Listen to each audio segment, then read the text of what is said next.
Good to see you too. Okay, it is so great to welcome back our administrator of the Environmental Protection Agency, Michael Regan.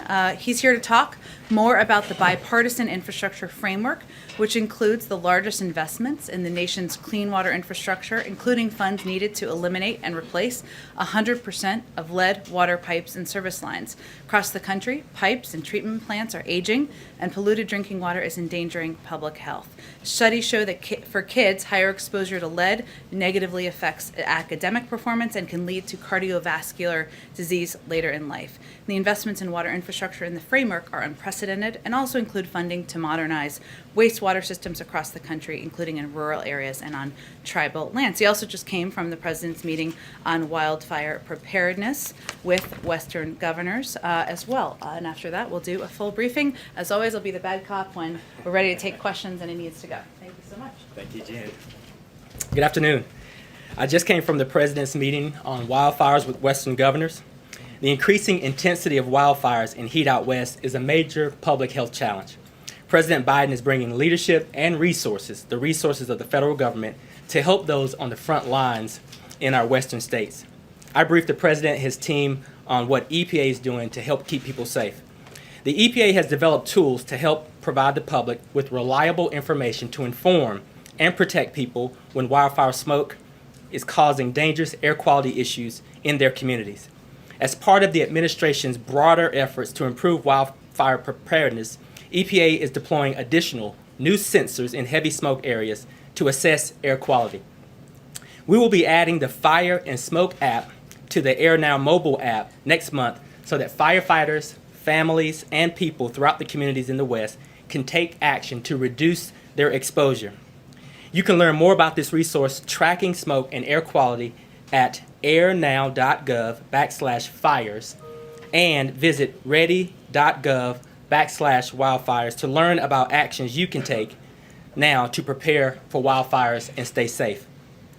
You know, this is one powerful example of why we need to do more to rebuild our infrastructure that can withstand the impacts of climate.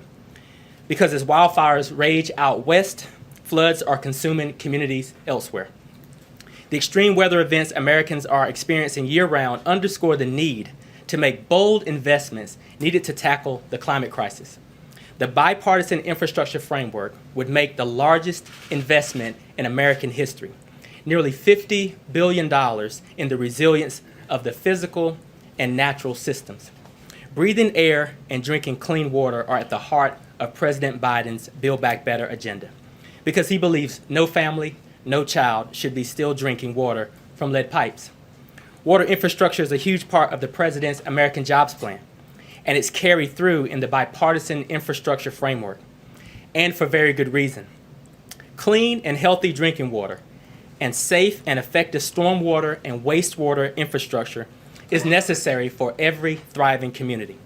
Yet, as you see here on the screen, there are still an estimated 6 to 10 million lead service lines that need to be replaced all across the country. In the few months since I've started this job, I've had the chance to hear directly from communities and visit water infrastructure sites and programs all around the country. In St. Louis, Missouri, where there are still an estimated 28,000 lead service lines, I visited a drinking water plant that is more than 100 years old. The director there told me that we need to invest in our water infrastructure before it's too late. In Illinois, where there are 400,000 lead service lines just in the Chicagoland area, I heard from people who are struggling to address the urgent need for lead pipe replacement. We know that low-income people and communities of color are disproportionately at risk when it comes to lead-contaminated drinking water. And last week in Baltimore, I had the privilege of meeting with the young folks who joined a job training program that are now successfully working in water infrastructure jobs. Getting clean and healthy drinking water to people isn't a political issue. It isn't a partisan issue. It's an American issue. Access to clean, safe drinking water is fundamental to protecting all people, regardless of zip code or how much money they have in their pockets. And that's why the bipartisan infrastructure framework makes a transformational $55 billion investment in our nation's water infrastructure, including the funds needed to replace our nation's lead pipes. This will be the largest investment in clean drinking water and wastewater infrastructure in American history. By upgrading and repairing our aging infrastructure, it will ensure people have reliable access to safe and clean drinking water that they deserve. Replacing lead service lines will bring long overdue progress to overburdened communities that have been disproportionately impacted by exposure to lead in their drinking water. And by putting dollars into our communities, it will create good-paying union jobs and strengthen the future water workforce of our nation. The bipartisan infrastructure framework is a critical first step to implement President Biden's vision to build back better, enhance our climate resilience, and ensure clean air and clean water. We know that there's more work to be done, which is why the President will continue championing his full American Jobs Plan. President Biden's leadership on responding to wildfires in the West, building our nation's resilience to climate change, and prioritizing water infrastructure is already bolstering the work for EPA. And I'm grateful to the President, I'm grateful to Congress, and the American people for their ongoing bipartisanship support on these very important issues. All right. Who's going to go ahead?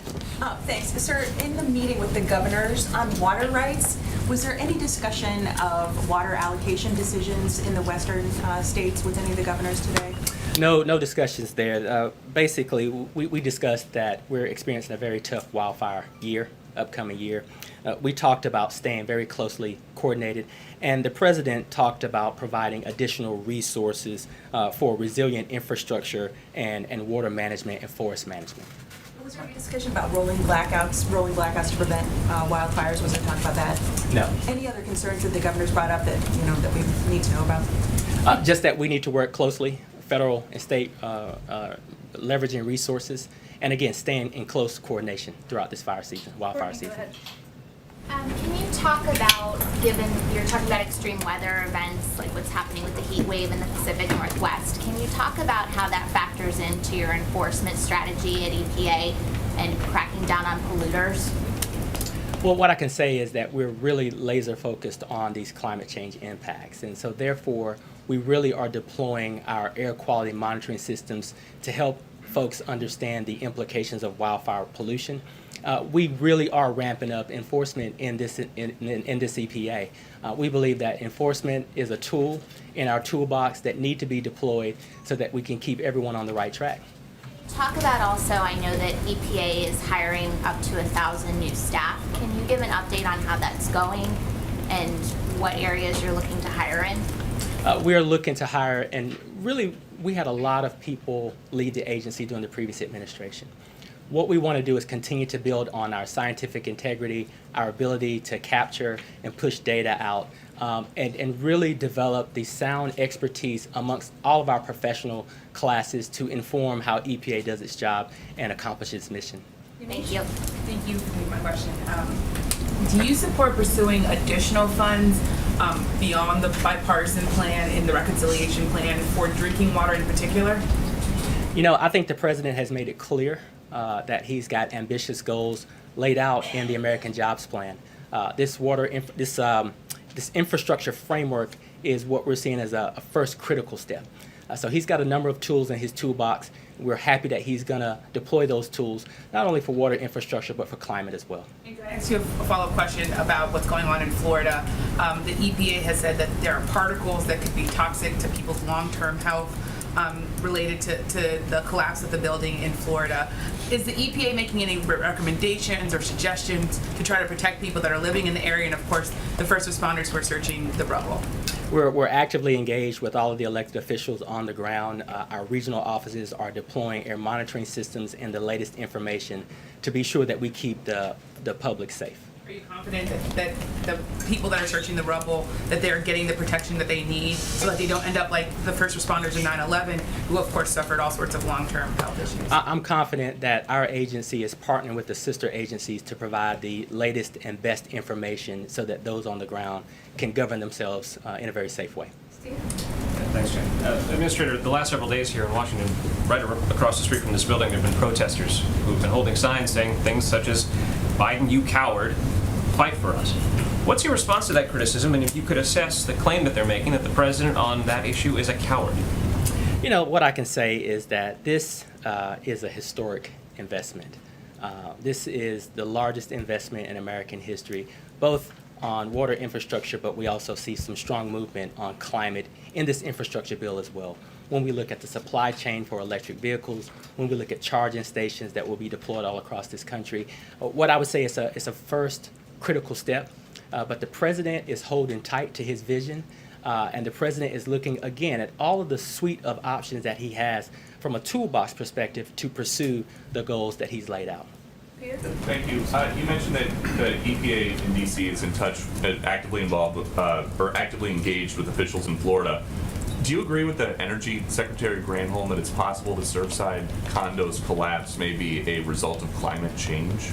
You know, I don't know if we have enough information at this point. You know, what I'll say is EPA, both our headquarters and our regional offices, are coordinating with the state of Florida and folks in that region to really understand what's happening on the ground and be sure that we're deploying adequate resources to keep those actions safe for those folks. Thanks, Jen. There are millions of people across this country who are not on the water system. They rely on well water. So to those millions of people, every time you test their wells, they're coming up with fecal coliforms, arsenic, antibiotics, and other heavy metals. What does this do to address those millions of rural and suburban people who are not on a water supply line but rely on well water? You know, EPA, we have a lot of tools existing to focus on water quality and water quality protection.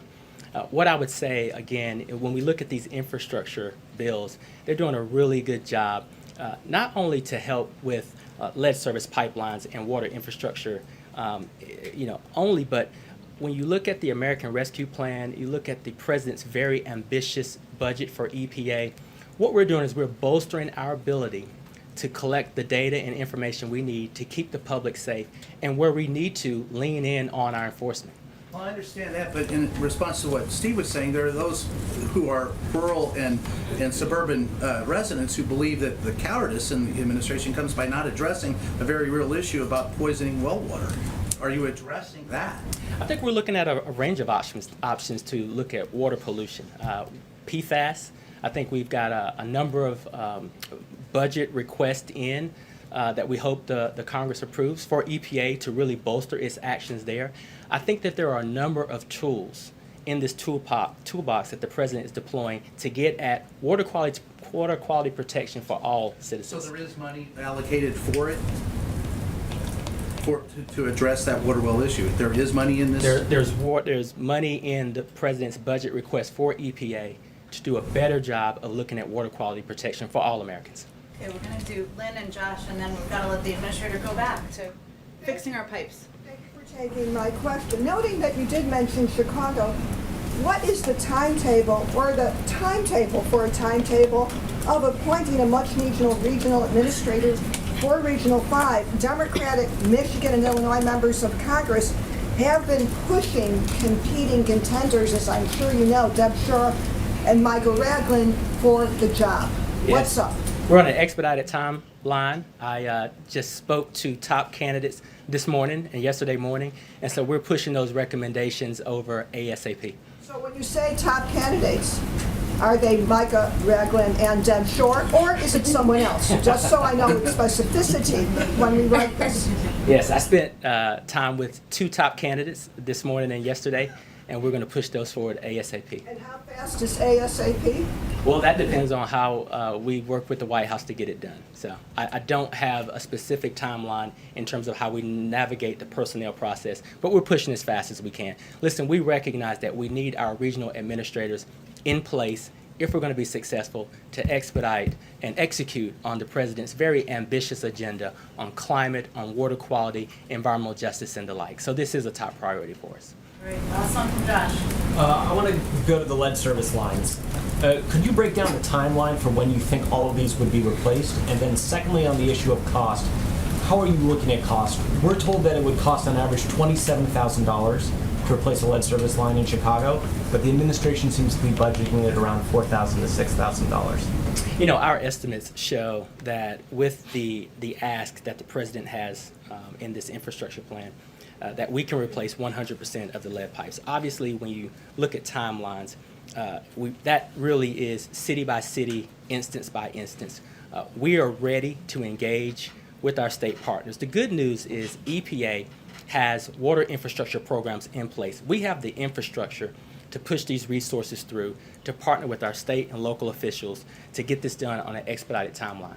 Will it be done overnight? Absolutely not. Will it be done as quickly as possible? That's what we're pledging to do. So what's the range between overnight and as quickly as possible?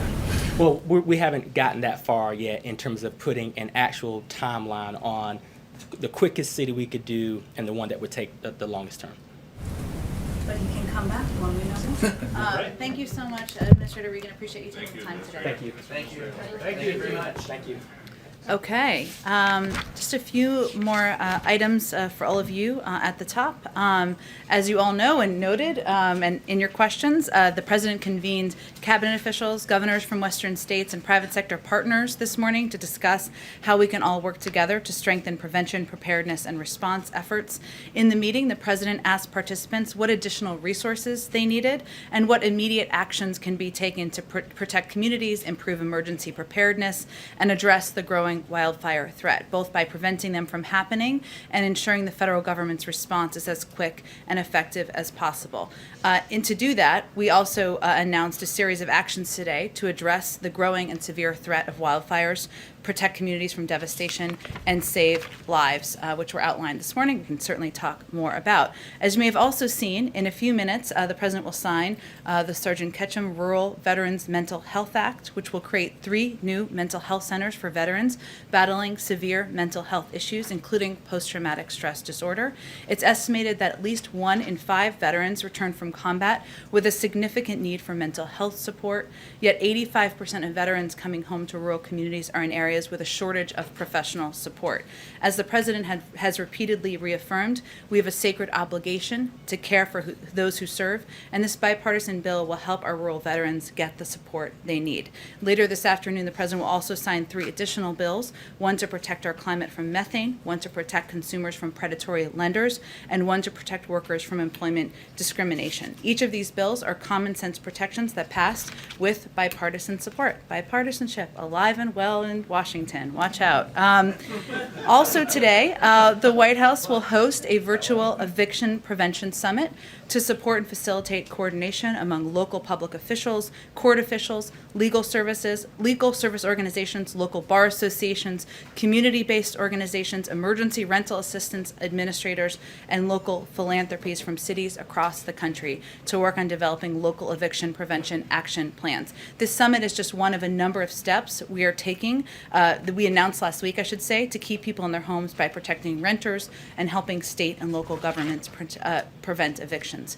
Also, in our ongoing news about getting vaccines out to the world, we are shipping 2.5 million doses of Johnson & Johnson vaccines to Colombia as a part of our continued effort to end the virus everywhere. Finally, I have 2 more things, and then we'll get to questions. Today, Vice President Kamala Harris led the U.S. delegation to the Generation Equality Forum in Paris and provided live virtual opening remarks. She restated the United States' commitment to gender equality, and she made the case about how gender equality is tied to democracy. Following her remarks, we announced several robust deliverables in 3 areas: gender-based violence, economic justice, and sexual and reproductive and health rights. As one final note, and as a point of privilege, today is the last day of Pride Month, and I am honored to host a pre-recorded virtual convening on transgender equality later this evening. At this convening, young transgender and gender non-binary leaders from across the country will share stories about the impact the state-level anti-transgender legislation has had on their well-being, their experiences of multiple intersecting forms of discrimination, and best practices for advancing acceptance. And the program will feature a range of officials from the federal government, as well as openly transgender athletes, leaders, and elected officials. With that, Josh, go ahead. Thanks, Jen. 2 subject areas. Russian President Vladimir Putin says that a U.S. reconnaissance aircraft was operating in sync with a British destroyer last week in the Black Sea. Was the U.S. coordinating with the British ship? And was this, as Putin claims, a provocation? I don't have anything to detail or confirm from you here from the podium. I'd certainly point you to the Department of Defense on any specifics. As the President noted when we attended the summit, when he participated in the summit just a few weeks ago, our objective, I should say, is certainly to move forward on a more predictable and stable relationship with Russia. He announced a number of forward-looking actions in that regard, and that certainly is guiding our strategy. And then secondly, South Dakota Governor Kristi Noem said she'll use a donation from a Republican donor to fund the deployment of up to 50 South Dakota National Guard troops to the U.S. border with Mexico. Does the White House have any concern about this as a proper use of and the funding mechanism for National Guard troops? I would certainly have to check with our team on that. Josh, I'm happy to do that after the briefing. Go ahead, Steve. Walk us through what the president will be doing tomorrow in Surfside, Florida. Will Sure. he actually visit the building site? Well, I know first there's a lot of questions about this, and as details become finalized and available, we will make them all available to you. So let me outline for you what we have at this point, which is pretty consistent with what I outlined just yesterday. Just one moment. So while the President and First Lady, who is joining him on this trip, are in Florida tomorrow, they will be thanking heroic first responders, search and rescue teams, and everyone who's been working tirelessly around the clock. They will also meet with families who have been forced to endure this terrible tragedy. In terms of the logistics and the schedule of the day, we're still finalizing those details. Of course, we hope to have them all nailed down before the end of the day, given this trip is tomorrow, but unfortunately, I don't have many additional specifics at this point. Clear whether he'll visit the building or just not able to announce it yet? We're still working out the final components of the trip tomorrow. And as I would note, and the President repeated this to me multiple times yesterday, every component of this needs to be coordinated with officials on the ground. There is still an ongoing search and rescue effort on the ground, and we want to ensure we're not doing anything to pull away from those resources. And secondly, on Afghanistan, are you now days away from completing the withdrawal? I'm seeing a number of reports about this. Well, I would say that we remain on the timeline that the President announced just a few weeks ago, which is to get our troops out of Afghanistan while having a remaining diplomatic presence on the ground by September. In terms of the specifics of the operational components of that, I'd certainly point you to the Department of Defense, but nothing has changed on our timeline or objective. Is the president planning an event around the pullout? There's not a planned event at this point that I'm aware of. Go ahead. Go ahead. If I can follow up very quickly on Afghanistan. Sure. I know the timeline remains the same. Can the U.S. commit that all interpreters, drivers, others who help the U.S. force during its commitment in Afghanistan will be out by the time of its departure? Well, I would say, Peter, that what our focus is on now is expediting that processing. As you know, we announced just last Friday that we were taking steps to evaluate options for moving individuals to another location so that they could complete their processing, individuals who are already in the pipeline. In terms of the numbers or what that looks like, those operational components are still being worked through. So the potential is that there may still be some in Afghanistan. We're working to do that, which is what I conveyed on Friday. We're working to do that on the timeline in advance of the withdrawal of U.S. troops. I would also note, though, that we will still have a diplomatic presence on the ground. That is our continued commitment, and that will continue after September. Let me ask you about the comments of Austin Miller. He's the general there, the commander in Afghanistan for the United States, who said yesterday to reporters, "Civil war is certainly a path that can be visualized if it continues on the trajectory it's on." He said that should be a concern for the world. What does the president, what does this White House say about that concern from its top commander on the ground down in Afghanistan, given they're already seeing Taliban violence increase in large swaths of that country? Well, I would say, Peter, that when the president met with the leaders of Afghanistan just last Friday, he reiterated our commitment to working with them and continuing to support them, whether it's security assistance, humanitarian assistance, or other ways that we can play a constructive role, even as the president is continuing to, and we're continuing to operationalize on the withdrawal of our troops. I'd also note that when the president made the announcement about our decision, it was in part based on a timeline that was committed to by the prior administration of May 1st. And if we kept our troops in Afghanistan after May 1st, they would be shot at. And that was a decision that, as a commander-in-chief, he had to make. There have been assessments out there made by our intelligence community and others about the conditions on the ground. We are going to continue to work with leaders in Afghanistan, as the president reaffirmed last Friday, but it's not changing our plans or our timeline for removing our troops. Last question is making headlines across the country right now. We just heard from the Pennsylvania Supreme Court that Bill Cosby's conviction for sexual assault has been overturned. They can no longer pursue those same charges against him in the future. Right now, the president obviously has long commitment to violence, the Violence Against Women Act that he helped write. The White House's reaction to that, first of all? Well, first, as you noted, those reports just came out shortly before I came out here. I don't have a direct response from the White House to that announcement. I will say, which you touched on, and I'll just use the opportunity to reiterate, that the president has long been an advocate for fighting against violence against women, for ensuring that we are raising the voices and the stories of people who have been survivors of sexual assault. That's something he has done throughout his career and will continue to do. But I don't have a specific comment on that announcement today. If we do have one after the briefing, I'll make that available to all of you. Go ahead. Thank you, Jen. What does the White House think about Congresswoman Ilhan Omar saying that she does not regret comparing Israel to Hamas and the Taliban? Well, any attempt to draw an equivalency between the United States and our close ally Israel with a terror group like Hamas or the Taliban is false and unacceptable. Representative Omar has said that was not her intent of her comments, but those certainly are not comments that we've made from here. And on another subject, you mentioned at the last briefing that you think Republicans wanted to defund the police because they did not support the American Rescue Plan. Which Republican ever said that they did not like the American Rescue Plan because they wanted to defund the police? Well, first, let me just note that the president ran and won the most votes of any candidate in history on a platform of boosting funding for law enforcement after Republicans spent decades trying to cut the COPS program. There's record of that. That doesn't require anyone having new comments, and then also stood in the way of crucial funding needed to prevent the laying off of police officers as crimes increased. That's a simple statement of fact. I understand what you're saying there. However, there are lots of examples of Democrats explicitly saying they want to defund the police. We've got Congresswoman Cori Bush, Congresswoman Ayanna Pressley, Alexandria Ocasio-Cortez, Ilhan Omar. Are there any examples of Republican members of Congress saying they want to defund the police? I think most people would argue that actions are more important than words, wouldn't you say? Well, to that point, to your point there, at the time of the vote on the American Rescue Plan, you had the Republican leader in the Senate, Mitch McConnell. He said he just didn't like it because he thought it was a classic example of big government Democratic overreach in the name of COVID relief. And then Kevin McCarthy said he thought Democrats were using coronavirus as an excuse to justify funding pet projects. Well, where is we're going to vote against this because we want to defund the police? Again, I think actions speak louder than words, Peter. So if you oppose funding for the COPS program, something that was dramatically cut by the prior administration and many Republicans supported, and then you vote against a bill that has funding for the COPS program, we can let other people evaluate what that means. It doesn't require them to speak to it or to shout it out. Their actions speak for themselves. Go ahead.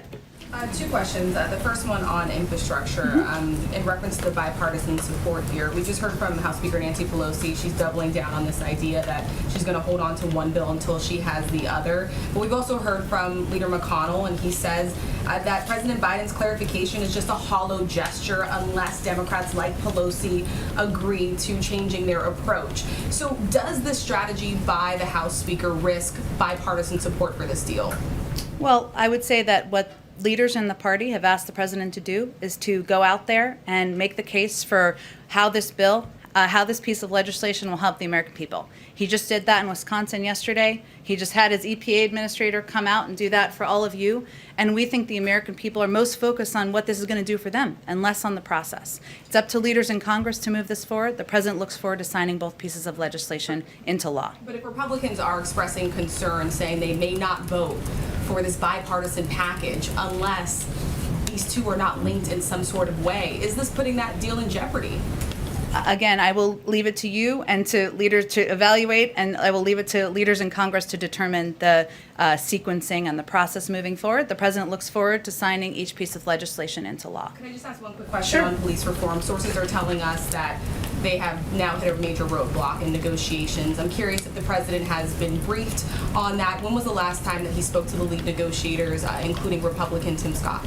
We're in regular touch with the negotiators. I don't have a timeline or a specific last call with the president, but senior members of his team are certainly in close touch. We'll let them speak to where they are in the process and where they are in moving the process forward. The president remains eager to sign the police reform bill into law. Go ahead. On police, Go ahead. Let me go to April and then I'll come back if that's okay. Go ahead, April. on police reform, there is a stumbling block. It's qualified immunity. We're hearing that mainstream policing organizations are upset about the financial piece, that it could possibly bankrupt police officers and police departments. What does the administration feel about that? For police to be held accountable and there to be transparency on this, and these police agencies are saying no because of the financial component of it. What do you say? Well, I would say, April, that there's an ongoing discussion and negotiation between Democrats and Republicans. We're not going to weigh in on that more specifically from here. The president believes that it's important that police reform is long overdue. There are difficult components of this discussion. A lot of those are happening in private, which is the place where they should continue to move forward. Would the president be okay with police reform, the George Floyd Justice and Policing Act, to be passed without qualified immunity or component of qualified? We're not going to get ahead of the negotiators who are representing the interests, having challenging discussions, no doubt, about how to move this forward. We'll take a look at it when they have the framework and they're ready to talk about it publicly. And is there also concern now that Senator Tim Scott has the support of Senator Lindsey Graham on this policing issue? Is there concern he has his support? Yeah. Again, April, once they are ready to talk, once the negotiators are ready to talk about the specifics of the framework and where they are, I'm sure we can speak to that from here. We're not at that point quite yet. Go Are ahead. you expecting the framework to come out? Tim Scott was supposed to have it today. We'll Are you expecting we'll leave it to today? the negotiators to convey when they're ready to talk about it publicly. Go ahead. We'll ask you back to Afghanistan just real quick. Following up on the comments by General Miller, was anything he said to reporters in the last day or so new to this White House, or had he conveyed those concerns to the president? I'm not going to get into private conversations. I will say there have been intelligence assessments that have been out there that we have not walked away from. Certainly we leave that to our intelligence community to speak to, and that's an important part of what is put out from the federal government. What I've conveyed to you and what I'd reiterate is that the president made a decision because he felt that it was long past time to bring our troops home, and that there is not a military solution to the war in Afghanistan. We need to continue to support a political process, a political solution, something that our diplomats are continuing to do. And of course, our Department of Defense is continuing to work on the timeline of bringing our troops home by September. At the same time, we are going to continue to be partners to the leaders in Afghanistan and providing resources and assistance wherever we can. Did he surprise you? Did he surprise you? I'm not going to get into any more details of private conversations. Go ahead. And this is the end of June, which was supposed to be the month of action on voting rights. And it ends with an interesting situation in New York City as they try to now retabulate votes, and they won't give us the final result for at least a few more days. Does this White House, does the administration more broadly have any concern with what's going on in New York, given the fact the president had said earlier this month in his statement that the work ahead of us is to make voting accessible to all American voters and to make sure every vote is counted through a free, fair, and transparent process? That continues to be his hope and his commitment and his desire, but I don't have any assessment from the White House on the New York vote counting reporting, I'll call it. Go ahead. Does the president want House Speaker Pelosi to put a Republican on the January 6th commission? The president believes that Speaker Pelosi is acting in an appropriate manner as a follow-up to her effort to get a bipartisan commission passed, something that was blocked, as we know, in the Senate by Republicans. And in terms of what the compilation is and what it looks like, he certainly trusts her view on this. Does he think a Republican could act in good faith on this commission? The president believes certainly Republicans can act in good faith. He's worked with them on a range of objectives, but he is going to, of course, rely on the decision of Speaker Pelosi and how she wants to see this commission put forward moving forward. And on the Bill Cosby conviction being overturned, I know what you said to Peter, but it's not because he's innocent. It's because of a decision that a former prosecutor made. So what message do you think that sends to women, in the Me Too era who come forward with sexual assault allegations? and to see something like this happen. What is your response to that? Well, I would say, Caitlin, that I just want to be careful about not speaking to a specific decision by a court. But I can say, broadly speaking, as I tried to do earlier, that obviously the president is somebody who has fought for, advocated for, elevating the voices and stories of women who are survivors of sexual assault, sexual abuse, and certainly knows that's a difficult journey for many of them. And he believes that these women are courageous, they're brave, and he wants it to be an environment, wants us to live in a country where women will feel comfortable moving forward and telling their story. But again, if there's a specific comment we have as it relates to this ruling today, I will provide that to all of you after the briefing. Go ahead, David. Two follow-ups on things that you mentioned before. Earlier you said that we're 2 weeks out from the Putin summit, and you'll remember... Did I do my timer? Okay. You got it just right. Okay. And you'll remember that at that time there was discussion of setting up some conversations pretty quickly on cyber and some other arenas. Can you tell us whether any of those have happened, whether any of those are planned so that you don't lose momentum from this? Sure. I know that the president was eager to get those going as soon as we could. Many of those will be happening. Of course, all of them will be happening below the presidential level. Let me talk with our national security team and see if there's an update on what's underway already and what's ongoing. Okay, and on Afghanistan, you mentioned the intelligence reports that were out pretty widely. One of them suggests, one U.S. report suggests that within 6 months or so, Kabul could easily be overrun, just given the progress that the Taliban have made.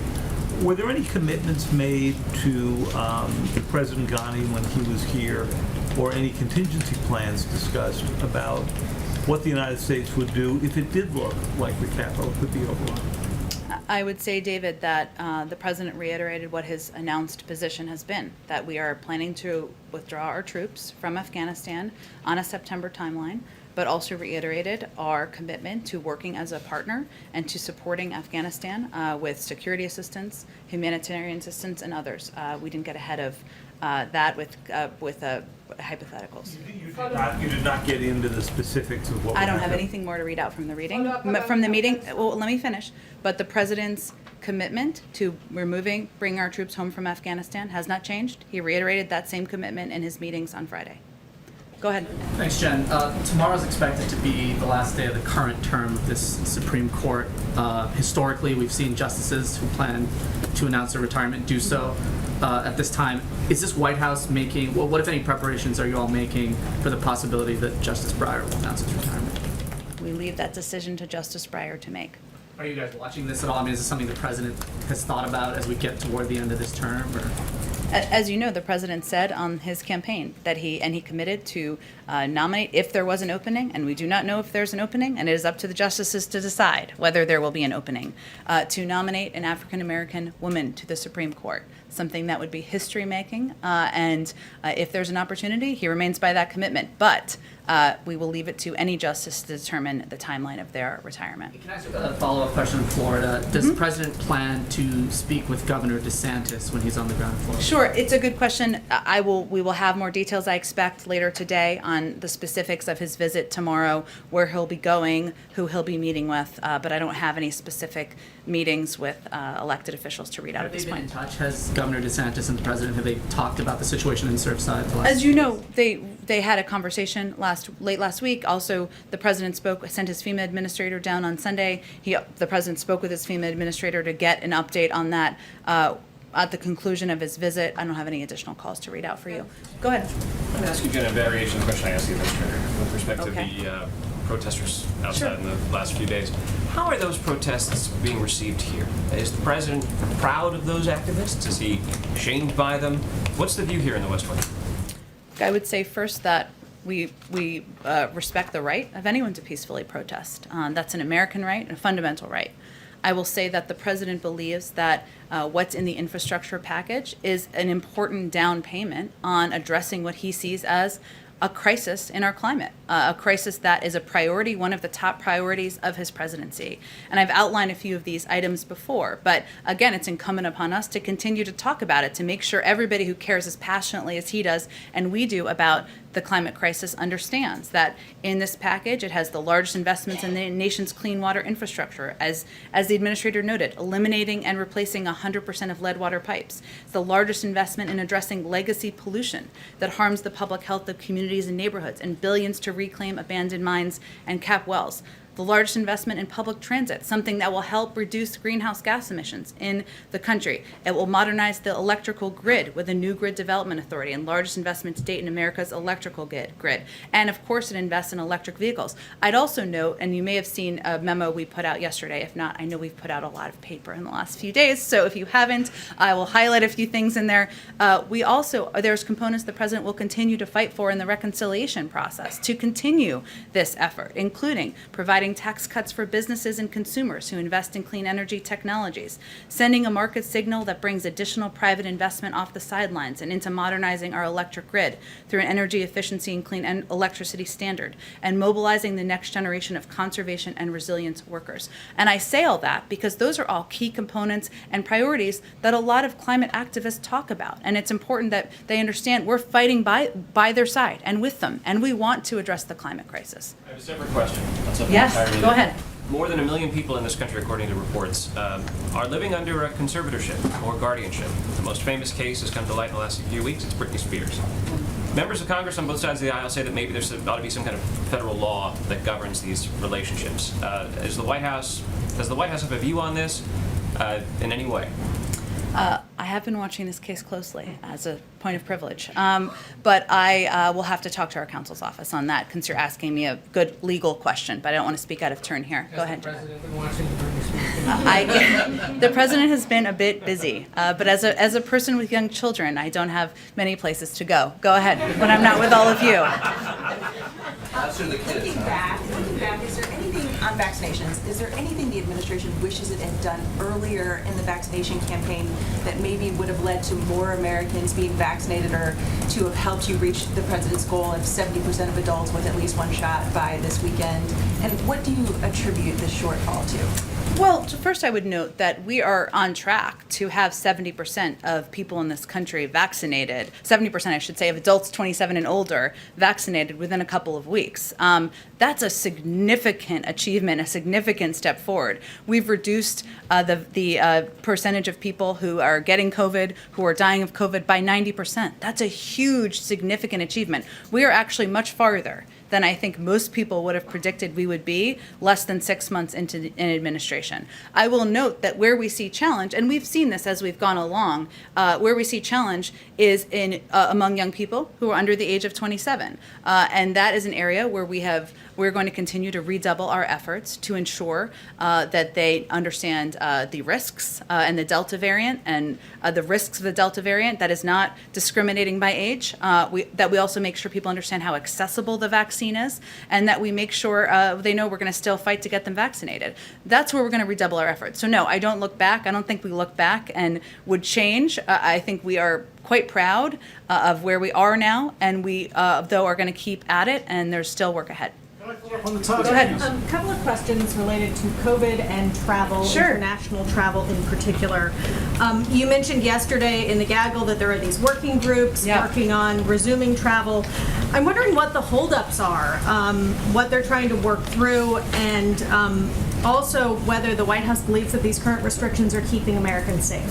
Sure. Well, we wouldn't be putting them in place if we wouldn't have them in place if we didn't think they were keeping Americans safe. But I will say the working groups, which are already underway and are led by the White House COVID response team and the National Security Council, with participation from officials from across the government, they are leading a process that is directed by, I should say, public health.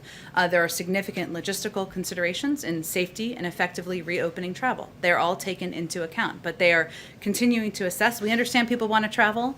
We want to travel too. We know people want to come here and people want to travel other places. We understand that, but we put these working groups in place so that we could work closely and in partnership with these countries on addressing the public health challenges. For not letting vaccinated Europeans to visit the United States. What's the argument? Again, we're in touch with we have these working groups with Canadians, with Europeans, with others to determine the timeline and pace when we can reopen and do it safely. I have a couple more questions on that, though. A couple months ago, Andy Slavitt, I think it was, in one of the COVID briefings, said that there would not be any sort of government COVID passport. However, the U.S. government would provide guidelines to industry about what vaccine verification would look like, or best practices. Where are those guidelines? They were always meant to be basically an FAQ on the website. I don't know that they were meant to be anything more formal than that. I can certainly check and see what's on our website, or what information, I should say, we're providing to businesses who inquire. Because I know I've spoken to industry groups who are somewhat concerned that there isn't much clarity about vaccine verification, the travel industry, for instance. One other question on this. Do you expect that there will ever be a scenario where the U.S. requires vaccination for travelers coming to the U.S., for instance, from Europe or India? From the federal government, or from the airlines, or? From the federal government. I assume you don't control the airlines. We don't. I would say that is not our intention. Go ahead, Anita. I just wanted to go back to the infrastructure bill. So my colleagues had some reporting earlier today, perhaps some people saw, about what is going to be left out of the compromise. So obviously there are things that didn't make it in there, that the White House is not pushing for them to be in the reconciliation bill. So I guess I'm trying to figure out, is the president still supportive of those pieces? Will he push them, if not in reconciliation, will he push them in some other way? Or are those, should people consider those items not going anywhere, dead? It's perhaps some Democrats on the Hill might try to put them in the bill anyway, the reconciliation bill. So I'm just trying to understand what the future is for those projects. Sure. Well, first, as the president said last week, and as you all know from covering bill making, there is a lot of work ahead for committee chairs and ranking members, and they're already hard at work with our staff in many cases, but at writing legislation, figuring out what's next and where this goes from here. There are going to be disagreements that need to be resolved, even among Democrats, as that process proceeds. What the president will continue to advocate for aggressively in the reconciliation package are key priorities that were left out of the bipartisan package, including rebates for electric vehicles. I think some of the reporting suggested we weren't doing more for electric vehicles. That's incorrect.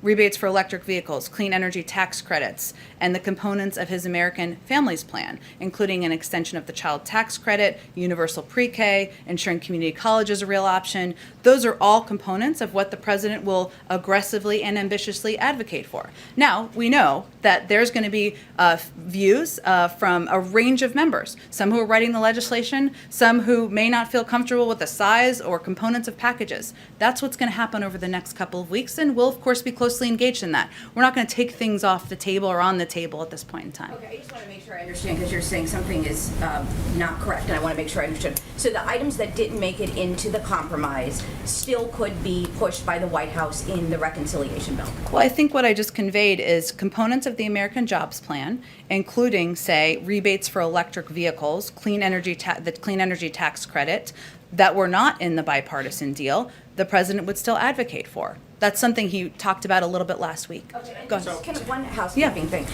2 days ago when we had the last briefing in this briefing room, I asked about the July 4th event, and you said you would get some information. And I answered it yesterday.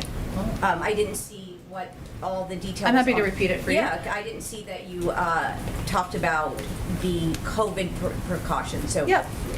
So guidance was sent out to individuals who are attending that conveyed that they should get tested 1 to 3 days before coming to the White House. If they've been vaccinated, obviously according to public health guidance, they don't need to wear a mask. If they have not been vaccinated, they should wear a mask, and that's the guidance that's been provided. And so, and is it still, it was 1,000 invitations, or is 1,000 people expected?